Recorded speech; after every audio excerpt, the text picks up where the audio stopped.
few days ago, I talked about how when you see a pattern in your own life, it's probably not the other person's fault. You've got to take some responsibility for it. Today, I'm going to switch things around, and I'm going to say that most times when people are reacting to something, when people have a really strong response to something, most times it has nothing to do with you.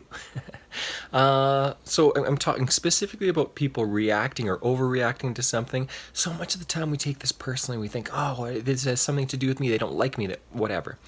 Most of the time, this doesn't have anything to do with us. Again, if there's a pattern, it's different. Okay, then we can figure that out. But when it's a one-off, when we come to work and the photocopier machine is broke, whatever. I'm trying to think of some example, and somebody simply starts reacting and yelling at us. That's usually not about us. Most people, when they're reacting, almost all people when they're reacting, actually I can say all people when they're reacting to something they're going through. They're thinking about something. They're having an emotional response to that. It doesn't have a lot to do with you. And this is communication 101, okay? If you can master this little skill, this is going to have such a huge impact on work, with your employees, with motivation, with your family, with other people around you. I mean, customer service, most of us understand this with customer service, but a lot of people don't understand it outside of customer service. When a customer calls and they're really, really angry, what's going on? They're reacting to something happening in their own life right now. Okay, it's got very little to do with the product. I mean, yes, you can fix problems and stuff, but really, how do you help that person in the moment? The way you help the customer who's really angry or frustrated about something is you listen to them.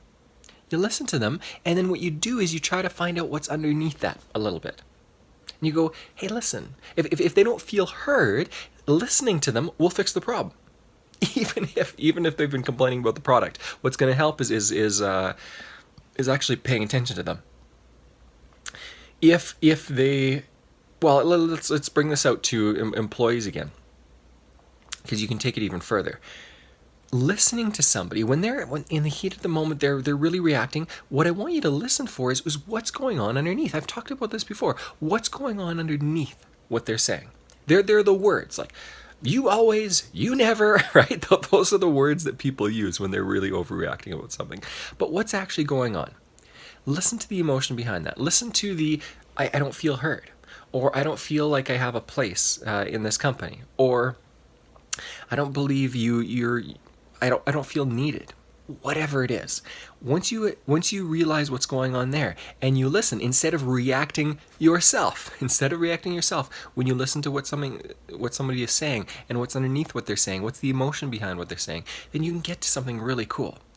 And when you are listening really well to somebody and you get to that underneath thing, whatever it is, I don't feel heard, I don't feel whatever, all of a sudden you're able to connect with somebody on such an incredible level.